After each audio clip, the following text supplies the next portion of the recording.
I believe that at some point in the not too distant future, you won't even have income tax to pay because the money we're taking in is so great, it's so enormous that you're not going to have income tax to pay.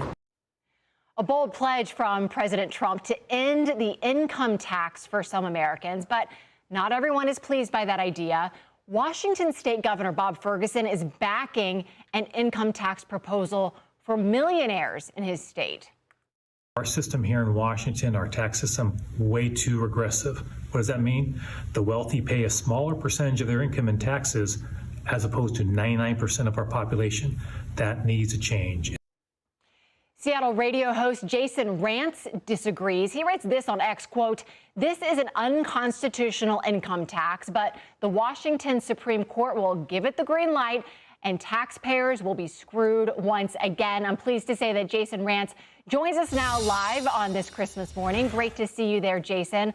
Let's talk about this tax. What I think is so interesting is that Washington State is one of 9 that does not tax wages. So to go from essentially 0 up to almost 10% on folks making more than $1 million, that is a huge change. Jason, your thoughts?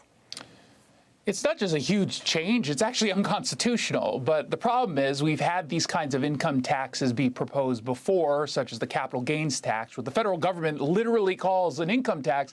But the Washington State Supreme Court, upon looking at it, decided, oh, no, it's actually an excise tax. And so the fear is that the elected, very far left Supreme Court is essentially going to come out and say somehow that a millionaire's tax is not actually an income tax.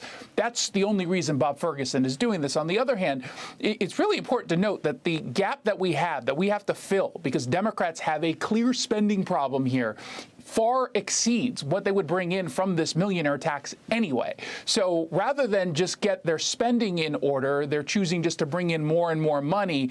And the second that they can stop going after the millionaires, because they'll probably leave or do things with their money so that they're not taxed at that high rate, they're going to come for the rest of us. And that's happened over and over and over again. Last year, we just had a historic rise in taxes that impacted absolutely everyone, on top of the capital gains tax. So it's a scam from the beginning, and it's a shame because they are not learning their lesson as to the consequences of these kinds of tax schemes. You make so many good points. One, is the governor not thinking about his tax base? He's assuming that people will just stay in the state and pay. People can move, and we've seen them do that in recent years, moving to states that treat their money better. That's one. The second thing is, don't you want your constituency and your population to be productive people? Why punish people for earning money?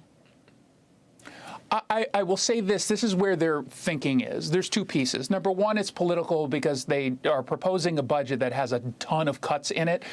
They're not going to actually make those cuts. They're just doing this to gin up interest in the millionaire's tax because they like the us versus them, the middle class versus the wealthy. They like that kind of conflict. But on the other hand, I will give this to them. They've passed these kinds of crazy schemes before that makes life way more unaffordable for Washingtonians, and they haven't suffered any political consequences. Democrats continue to control Olympia, our capital.